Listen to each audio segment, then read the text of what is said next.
Good morning, students. In our previous lecture, we had a discussion on periodic properties of elements. Students, today we are going to take two important periodic properties of element. One is ionization enthalpy and other is electron gain enthalpy. Students, at first let us take ionization enthalpy. जो ionization enthalpy है, सबसे पहले बेटे इसकी definition की बात करो कि इसकी मीनिंग क्या होती है। मीनिंग ये है कि किसी gaseous isolated atom in ground state, किसी एलिमेंट का गैसियस एटम जो कि आइसोलेटेड हो और ग्राउंड स्टेट में प्रेजेंट हो। बेटे इससे उसका जो मोस्ट लूजली बाउंड इलेक्ट्रॉन है उसको विड्रॉ करने में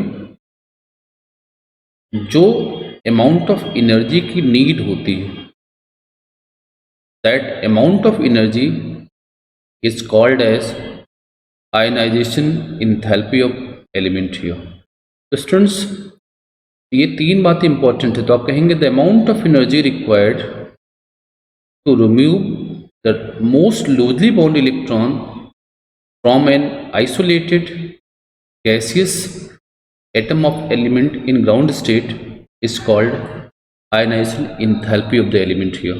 तो स्टूडेंट्स बात करें, जैसे हम मान लो आपके पास एक एलिमेंट हमने आपको E दिया, इसी एलिमेंट का बेटे एटम है जो कि आइसोलेटेड है, गैसेस स्टेट दिखाई पड़ रही है और ये अपनी एनर्जी की मिनिमम स्टेट यानी ग्राउंड स्टेट में प्रेजेंट है। बेटे करना क्या है, हमको इसका जो मोस्ट लूजली बाउंड इलेक्ट्रॉन है, मतलब जिस पर बेटे आपका न्यूक्लियर अट्रैक्शन सबसे वीक है, और बेटे जब से सबसे वीक किस पर होगा, जो कि आउटर मोस्ट सेल में प्रेजेंट होगा। जब आप इसके इलेक्ट्रॉन को निकालोगे बेटे गैसियस कैटायन में कन्वर्ट हो जाएगा और इसमें जो एनर्जी आपने दी होगी बेटे, वो एनर्जी जो आपने दी है उसी को हम लोग कहते हैं, this is called ionization enthalpy, or more accurately it is called as first ionization enthalpy of the element here।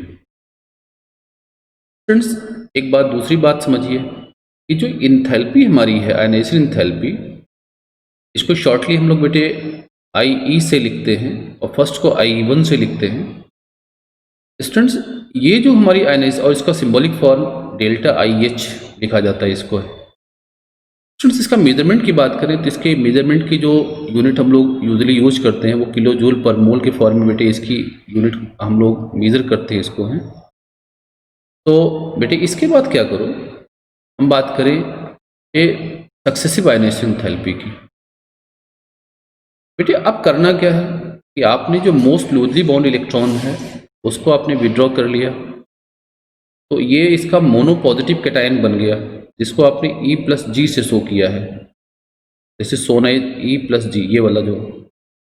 अब इस E+G से बेटे क्या किया जाए, दूसरा इलेक्ट्रॉन निकाला जाए, तो इसको आप बाई पॉजिटिव आयन में कन्वर्ट करेंगे।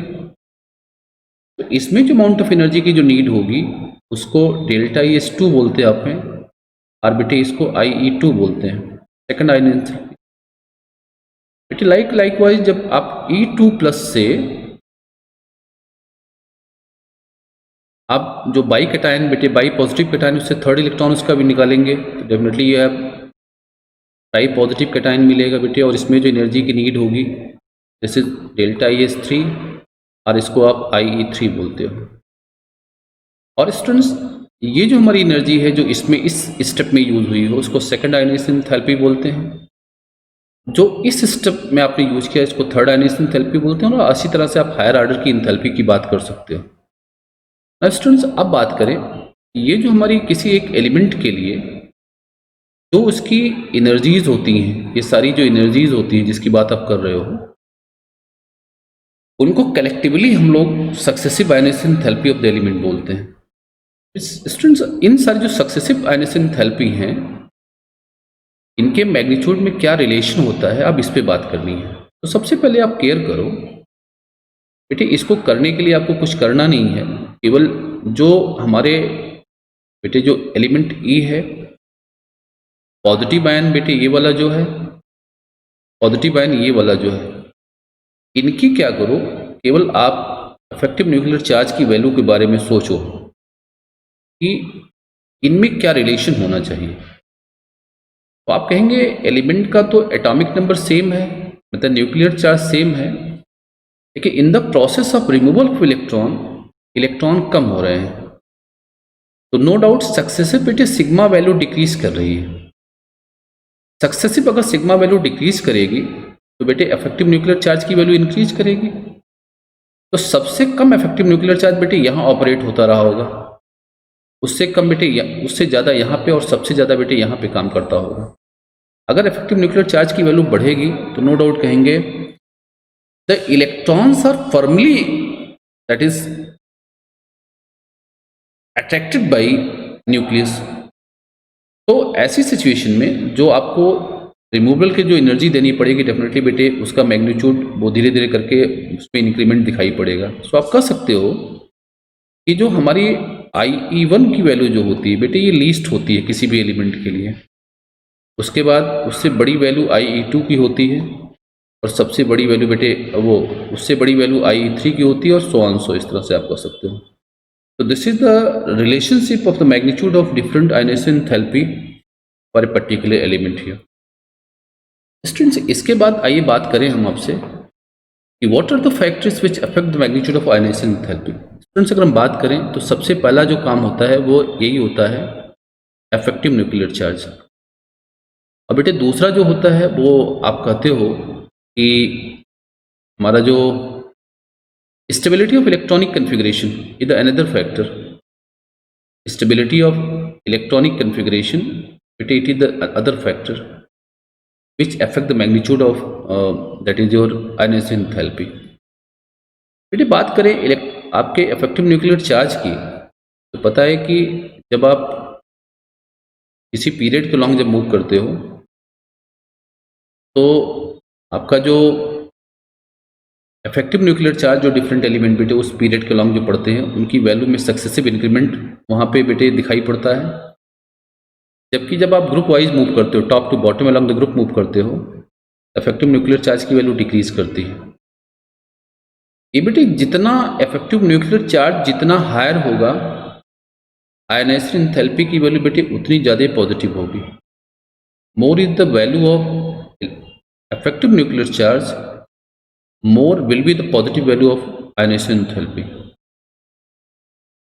Less is the value of effective nuclear charge, less will be the value of beta ionization enthalpy. So this factor beta used to determine the periodic trend of ionization enthalpy along the period as well as along the group here. बेटे लेकिन in some of the cases आप देखोगे यहाँ पर कि हमारा जो कुछ एक्सेप्शंस आपको मिलते हैं, जैसे सम एक्सेप्शंस, जैसे बेटे हम बात करें आपसे कि बेरिलियम की बात करें, और बेटे बोरान की बात करें, बेटे नाइट्रोजन की बात करें, ऑक्सीजन की बात करें, ये ऐसे पेयर्स हैं इनकी बेटे ना आप जो आयनाइजेशन एंथैल्पी की जो वैल्यूज हैं, this can not be explain in terms of the effective nuclear charge. तो बेटे ऐसी सिचुएशन में आपको क्या करना होगा, you must have to take the help of stability of electronic configuration. बेटे आपको पता है बेरिलियम का जो इलेक्ट्रॉनिक कन्फिग्रेशन होता है वो 2s2 होता है, मतलब आप लिखोगे हीलियम 2s2, यानी जो बैलेंस सेल है उसके s सबसेल में 2 इलेक्ट्रॉन है। जबकि बेटे जो बोरान है उसका जो इलेक्ट्रॉनिक कन्फिग्रेशन है 2s2 2p1 है। अब आप समझो कि ज़्यादा स्टेबल कौन है बेटे, क्योंकि ये बेरिलियम की जो s सबसेल कंप्लीटली फिल्ड है, जबकि बोरान की बेटे जो बेटे आपकी एस सबसेल तो कंप्लीट फील्ड है, लेकिन बेटे 2p सबसेल हाफ फील्ड है।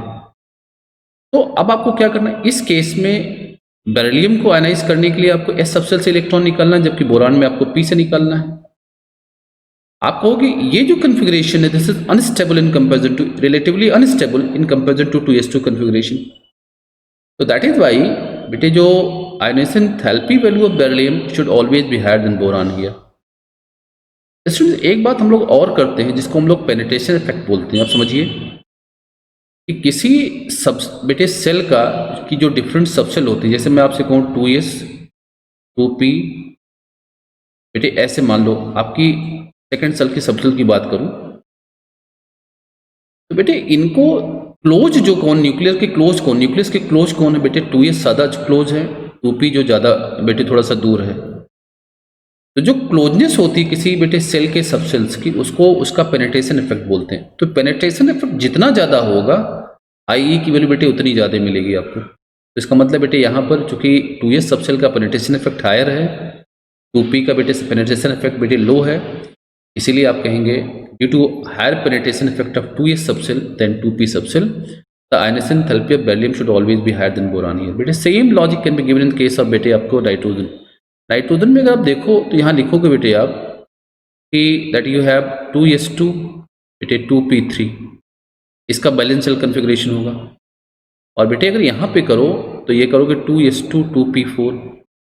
अब आप केयर करो 2p3 बेटे जो है ना, अब यहाँ पर आप क्या करोगे स्टेबिलिटी ऑफ इलेक्ट्रॉनिक कन्फिग्रेशन को पक्का करना पड़ेगा क्योंकि p सबसेल से इलेक्ट्रॉन दोनों में निकलना है। कहेंगे हाफ फिल्ड कन्फिग्रेशन है जबकि neither half filled nor fully filled configuration है। तो डेफिनेटली ये कन्फिग्रेशन स्टेबल है, दैट इज़ वाई जो नाइट्रोजन की आयनेशन एंथैल्पी वैल्यू होगी that should be always higher than बेटे योर ऑक्सीजन हियर। तो स्टूडेंट्स ये जो हमने बात आपसे रखी है on the basis of all these one बेटे these two factors effective nuclear charge value as well as the बेटे आपका जो stability of electronic configuration we can justify the variation of बेटे ionisation enthalpy along the group as well as along the period here. तो दिखाई क्या पड़ रहा है बेटे, कि दिखाई ये पड़ रहा है कि as we move from left to right along the period ionization enthalpy value increases except some of the cases. बेटे जैसे यहाँ पर एक एक्सेप्शन बनेगा, यहाँ पे एक्सेप्शन बनेगा, except some of the cases. तो बेटे जहाँ पे एक्सेप्शन बनेगा वहाँ पर आप क्या करिएगा यूज कर लीजिएगा स्टेबिलिटी ऑफ इलेक्ट्रॉनिक कन्फिग्रेशन को। और बेटे लाइक वाइज अगर आप हम लोग बात करें बेटे किसी पर्टिकुलर बेटे ग्रुप की बात करें तो ग्रुप में आपको क्या दिखाई पड़ेगा when we move from top to bottom बेटे डेफिनेटली आई विल बेटे डेथ इज डिक्रीजेस। जो अलॉन्ग द पीरियड बेटे जो इंक्रीमेंट है वो नॉन मेटेलिक करेक्टर को इंक्रीज करता है, जबकि अलॉन्ग द ग्रुप बेटे क्या होता है जो डिक्रीज है that increases the metallic character of the substance here. तो स्टूडेंट्स अब दीज आर द आपको जो एक्सेप्शन हमने बता दिया ऑलरेडी कि that is one of the exception is that boron and beryllium nitrogen oxygen, और ग्राफ से कुछ और आप पेयर्स को ले सकते हो और बेटे उन पेयर को try to explain the variation in ionization enthalpy values of this exceptional cases in terms of the stability of electronic configuration. Friends, on the basis of all these one, let us try to attempt these two problems. Thank you.